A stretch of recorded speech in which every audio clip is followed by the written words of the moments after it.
said that any criticism we receive is fair.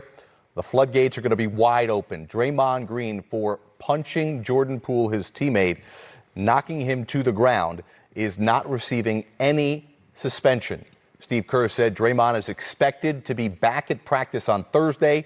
He's expected to play in the preseason finale on Friday and to be with his team to receive their championship rings and play against the Lakers on Tuesday night. With Greg Anthony, I'm Jared Greenberg. Thanks for sticking with us. It is just a minute before 1 a.m. Eastern time, as the world of basketball really has been riveted by this story, wondering what the outcome would be.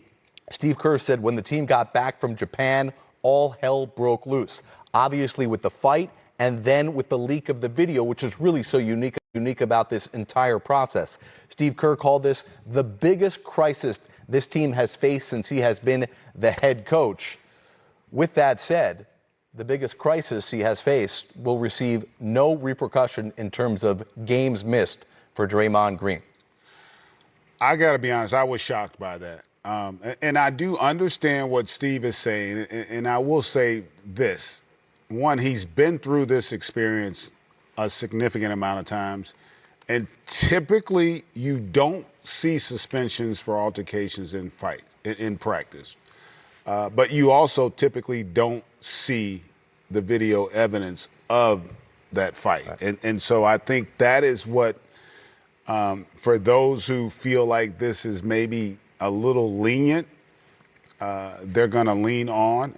I will also be interested to hear how the league responds to this, right. Because they do also have the authority if they decide to step in. And that could possibly happen. And quite honestly, to play devil's advocate, if you were the Warriors, that would be best case scenario, because then it takes you off the hook. That's an interesting way to look at it. The league, according to the league bylaws, does have the opportunity to take action based on what happens not only in games, but practices, and obviously, as we know, off court. Typically in practice scenarios where there are altercations, they let teams handle that in-house.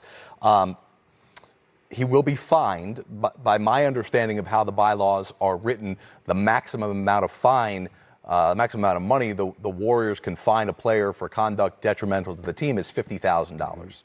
For a player making more than $25 million this year, that is not even a slap on the wrist. I think a couple of questions for me still looming, even though Steve Kerr, I think, did a really nice job of being forthright, honest, and taking questions. Nobody does this better than the Warriors organization when it comes to working with the media.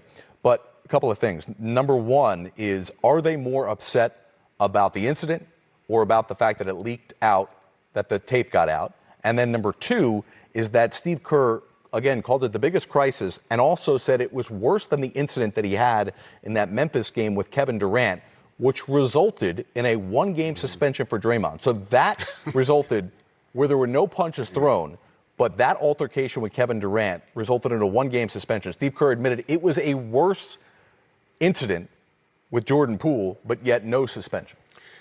Yeah, that doesn't necessarily add up. And I honestly still got to let this digest. I'm still somewhat shocked that there wasn't some type of a suspension. And again, this is not that we dislike Draymond or want him to be punished. This is more about the actual action and the fact that the entire world has seen it. Kids have seen this, who play basketball, right, who play other sports. And sometimes, even with good intentions, you can send the wrong message. It's not always just about you and how it affects you. It's about those who are watching, admire, and look up to you and how they deal with this moving forward. We have to try to regenerate the vibe that we need. That's what Steve Kerr said as he announced just moments ago live here on NBA TV that Draymond Green will not be suspended. He will be fined an undisclosed amount, and he's expected to return to the team on Thursday for practice, play in the preseason finale on Friday, and then be there to receive his ring and play against the Lakers.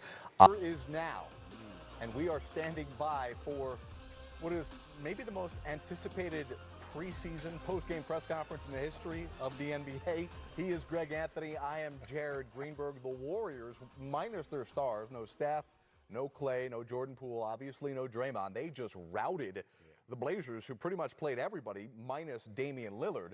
That's not the story. The story is, as you know, all week long we've been talking about it.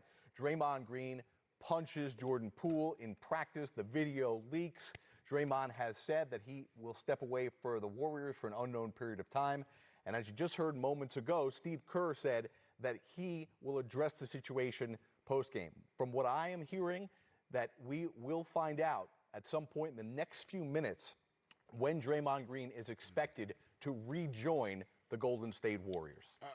Man, we'll have it live for you. You talked about it. I'm kind of getting nervous here, just wondering how this thing's going to play out. You know, we were talking while we were off the air, like what would shock you right now in terms of how this thing plays out?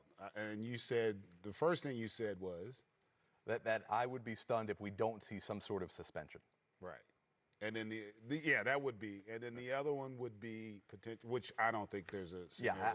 It's not plausible. Yeah, I don't want to speculate on how long the suspension will be, but it would stun me if it's some sort of record setter. Yeah, I think I agree with you. I do, and quite frankly, I'll be interested to see if this is something where, from Draymond's perspective and the team, because listen, that man means a lot to that organization, right, to that city, to that team. And it doesn't, I'm not condoning anything that happened, because that action spoke for itself, and there has to be a consequence for that. But how they handle this moving forward, I think, is going to play a significant role in not only this season, but the future of this organization moving forward. You know what I'm curious to hear from, whether it's Steve Kerr or Bob Myers or maybe even Joe Lacob, who knows, is this a singular event, or is it a totality of actions? That will be a good question to have answered. I don't know that we'll get that answer. And listen, we do know how fiery his personality is. We know that it can be combative at times. And I'm sure he's had some heated interactions over the course of his career within that organization, within the locker room, and on the practice court. There's no doubt about that. But I don't know that they're going to judge him that way. I think they're going to base it on this situation, right, on these circumstances, and also where he is in terms of what's going on. Because I go back to the presser that he had, and he talked about how he was hurting.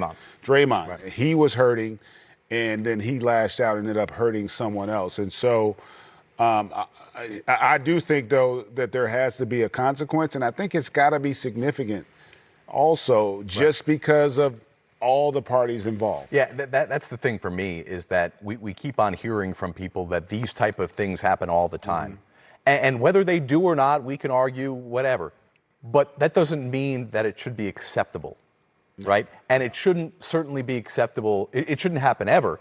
But when it happens with teammates, we hear the term brothers, family all the time. That stuff doesn't happen in families. And if it does, it's not right that it happens. And it shouldn't just be swept under the rug. And we shouldn't just be penalizing someone just because the video got leaked out and we're not happy about that aspect of it. So the other part of it for me is the Warriors also have to show some allegiance here to Jordan Poole. It's not just what they're punishing or not punishing Draymond Green. It's how this impacts somebody that is likely to be a part of their long-term plan here, because as many reports indicate, Jordan Poole is likely to sign an extension to keep him part of this core for a long period of time. That's not to say Draymond won't be or will be. I don't know. But you've got to protect the victim in this case, yeah. And it's not the video, it's the guy who got hit. I definitely hear what you're saying. I take a little different bend on this, because I do think stuff like that happens in families. Sure. And yeah, there's a consequence for your actions. I don't know that they're going to look at this solely in terms of how it impacts Jordan Poole. And I think, honestly, that would be a mistake.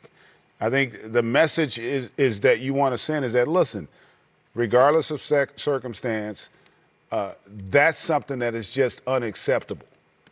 And that's where we have to put the focus in terms of how they're going to deal with this. Not that I'm saying, look, Jordan Poole, that should not have transpired the way it did. And quite frankly, not that he's harmed also because it was released. Sure. You know, especially in the era and the age we live in with social media. That thing, I was looking at one place that had aired the video. It had already been seen like 34 million times. And that was just on one website. And so, you know, he's also going to pay a price for that, and it will test him in a lot of ways. But ultimately, this is about the action and then the team's reaction. And I think that's, for me, I want to see how they handle it, because I think also this is about the team as much as anything. It's not just Jordan Poole, because everybody wants this thing to be played out fairly. Even though I'm sure a lot of guys in that locker room love Draymond, it'd be no different if you had a family member who went out and committed an egregious act. It wouldn't stop you from loving them, but there would still be a consequence that would have to be paid for the action. You have to wonder right now, Steve Kerr typically after a game goes in and addresses the team, talking about what went right, what went wrong in the game, maybe what the schedule is for tomorrow, what we're going to look to try and do over the next 24, 48 hours to get ready for their next preseason game, which will be their final tune-up before next Tuesday's opener on TNT. You have to wonder at this point, as Steve Kerr